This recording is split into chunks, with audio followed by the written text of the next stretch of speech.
C'est un nouveau rendez-vous, madame, monsieur, bienvenue à la Minute de l'économie, 27e édition. Tout de suite, les grandes articulations. Aide au développement, le système des Nations Unies au secours du Cameroun. C'est à la faveur de la signature d'un accord de partenariat avec le gouvernement le 2 avril dernier à Yaoundé. Coût de la convention, 77 milliards de francs CFA. Les régions de l'extrême nord et du nord Cameroun sont prioritaires. À l'étranger, hausse des demandes d'allocation chômage aux États-Unis. Selon le département américain du travail, les demandes hebdomadaires d'indemnité chômage ont augmenté de 28 000 pour atteindre 385 000. C'est la troisième semaine consécutive de hausse des demandes d'allocation chômage qui atteignent ainsi leur niveau le plus élevé depuis novembre dernier. Pendant ce temps, la politique des grandes banques centrales dans un climat de rude compétition, le Japon et les États-Unis et l'Europe, les stratégies fusent pour justement se maintenir. Voilà pour les grandes articulations de la Minute de l'économie, acte 27 de 2013. Bienvenue à tous.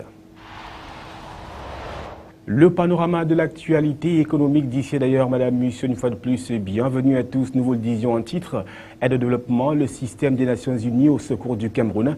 C'est la faveur de la signature à Yaoundé le 2 avril dernier d'une convention de partenariat. Coût de la convention, 77 milliards de francs CFA. Les régions du nord et de l'extrême nord sont priorisées eu égard aux récents événements qu'ont connus ces.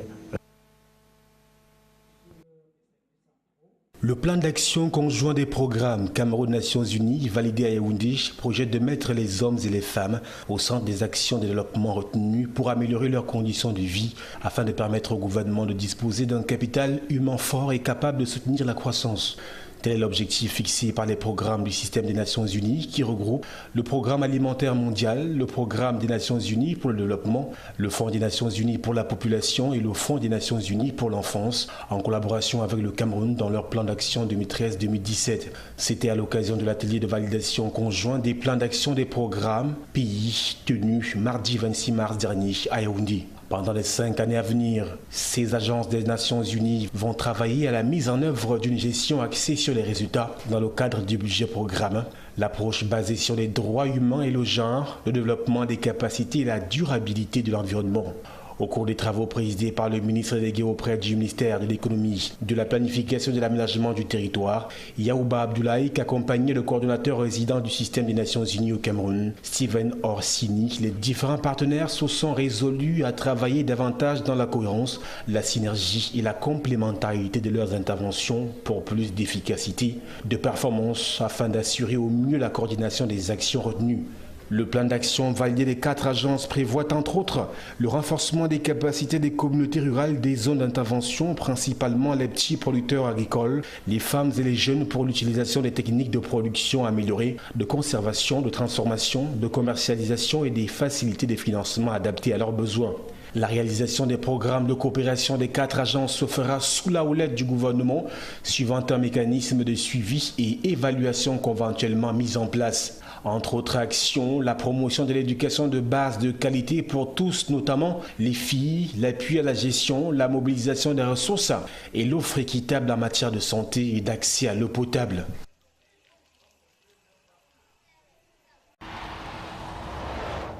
Investir au Cameroun, 3 responsables de l'opérateur portuaire français Necotrans ont échangé le 4 avril dernier à Yaoundé avec le ministre secrétaire général de la présidence de la République du Cameroun, Ferdinand Ngongo. Il était question justement avec ces ministres, notamment le conseiller à la présidence du groupe, l'ex-conseiller d'ailleurs, Pierre-André Hulser, Grégory Kerel, directeur général, et Henri-Pierre Mouran, directeur régional Cameroun-Tchad-RCA. L'entretien a porté sur un nouveau schéma d'infrastructure portuaire à développer prioritairement au port autonome de Douala. C'est à Douala que le groupe est bien implanté au Cameroun et c'est donc dans cette ville que le groupe compte apporter de nouvelles solutions en développant une grande logistique maritime. Il y dispose déjà d'une petite base pétrolière au dire de son directeur général qui n'exclut pas que le groupe ait aussi des projets de grande envergure pour les villes telles que Yaoundé et Kribi. Spécialisé dans le transport et la logistique à l'international avec comme marchés principaux l'Afrique du Nord, l'Afrique de l'Ouest et la France où se situe son siège social. Le groupe Necotrans dispose d'un grand savoir-faire dans le domaine des opérations portuaires en Afrique où il y a par ailleurs développé un réseau couvrant la côte ouest du continent depuis le Sénégal jusqu'en Afrique du Sud. Parlons de toute autre chose à présent. Déportons-nous dans les champs de cacao. C'est pour signifier la fin le 3 avril dernier à Yaoundé du Forum national sur le cacao. Il était question de tabler sur les mesures à prendre pour justement améliorer la qualité de la fève de cacao. Toute chose qui favoriserait une meilleure production et surtout l'ouverture du marché international au cacao camerounais. Pour le ministre Emmanuel Lazare et Simi Meunieu qui présidaient les échanges, la conquête du marché international passe par le respect des normes et en la matière, le Cameroun traîne encore le pas. Le patron de l'agriculture camerounais appelle tous les acteurs impliqués dans la filière cacao, producteurs, acheteurs, transformateurs et autres interprofessions à travailler à l'amélioration de la qualité du cacao afin de le rendre plus compétitif sur le marché international.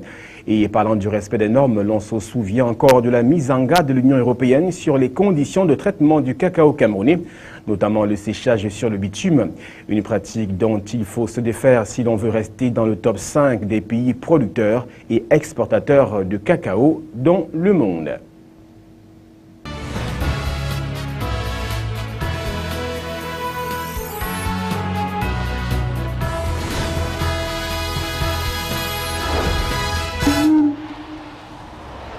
Hausse des demandes d'allocation chômage aux États-Unis, elle a augmenté de 28 000 pour atteindre les 385 000 pendant le mois écoulé. Le marché de l'emploi aux États-Unis n'affiche peut-être pas une tendance aussi positive que les chiffres du mois de février veulent bien le montrer. Selon le département américain du travail, les demandes hebdomadaires d'indemnité chômage ont augmenté de 28 000 pour atteindre 385 000. C'est la troisième semaine consécutive de hausse des demandes d'allocation chômage qui atteignent ainsi leur niveau le plus élevé depuis novembre dernier. Vendredi, le département du travail publiera le taux de chômage du mois de mars aux États-Unis ainsi que le nombre net d'emplois créés par l'économie américaine. En février, l'économie affichait 236 000 créations nettes. Les économistes attendent en moyenne pour le mois de mars 195 000 créations de postes, selon l'enquête de l'agence Bloomberg.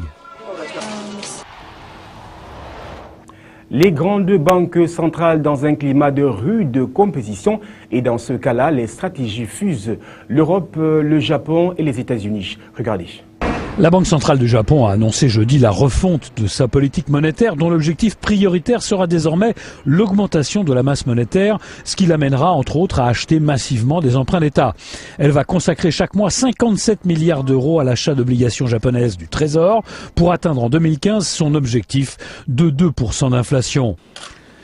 Aux États-Unis, la Réserve fédérale en est à son troisième cycle d'assouplissement monétaire. Elle injecte 85 milliards de dollars par mois dans le secteur financier pour arrimer la croissance et faire baisser le chômage, un objectif en passe d'être atteint.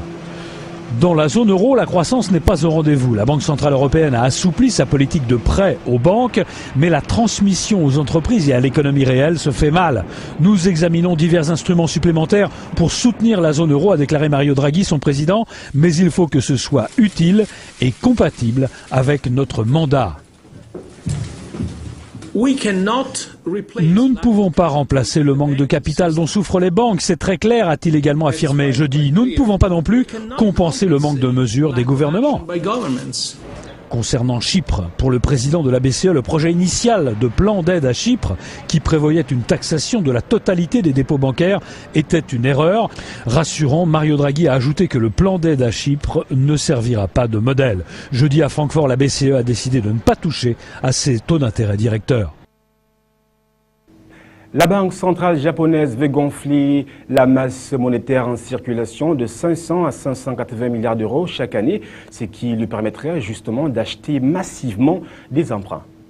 La Banque centrale du Japon a annoncé jeudi la refonte de sa politique monétaire dont l'objectif prioritaire sera désormais l'augmentation de la masse monétaire en circulation, ce qui l'amènera entre autres à acheter massivement des emprunts d'État. Pour atteindre en 2015 son objectif de 2% d'inflation, la Banque centrale japonaise veut gonfler la masse monétaire en circulation de 500 à 580 milliards d'euros chaque année. Le marché obligataire a apprécié cette annonce. Jeudi matin, le rendement des obligations japonaises à 10 ans a atteint son plus bas niveau historique. Voilà, madame, monsieur, c'est la fin de ce programme. Mais avant de prendre congé de vous, le chiffre du jour, il est de 77 milliards de francs CFA. C'est l'aide du système des Nations Unies pour soutenir le développement au Cameroun entre 2013 et 2017. Et les régions prioritaires sont les régions du nord et de l'extrême nord. Et ce eu égard justement aux catastrophes qui ont secoué ces parties du Cameroun. Merci de rester en compagnie des programmes de votre chaîne. Au revoir et surtout, à la prochaine.